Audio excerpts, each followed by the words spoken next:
তিনি দুনিয়া আসার আগে তিনি পিতারা হয়েছেন। যখন তিনি দুনিয়া আসলেন, মাকে হারালেন, দাদাকে হারালেন, আল্লাহ রাব্বুল আলামিন তাকে এতিম বানিয়ে দিয়েছেন। হাজির তিনি যে এতিম ছিলেন,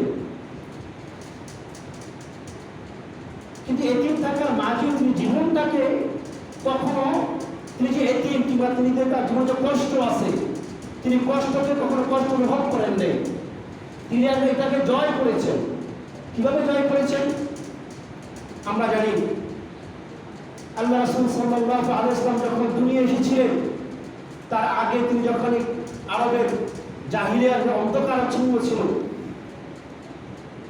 মানুষ কোন সঠিক পথে ছিল না, মানুষ অন্ধকার আচ্ছন্নের মধ্যে ছিল, মানুষ ব্যভিচারের মধ্যে লিপ্ত ছিল, মানুষ খারাপ কাজের মধ্যে লিপ্ত ছিল, মানুষ সুদের মধ্যে লিপ্ত ছিল, মানুষ কন্যা সন্তানকে জীবন্ত কবর দেওয়ার মধ্যে লিপ্ত ছিল। এমন করে ওই সমাজে এমন কিছু বাদ ছিল না তিনি করেন নাই।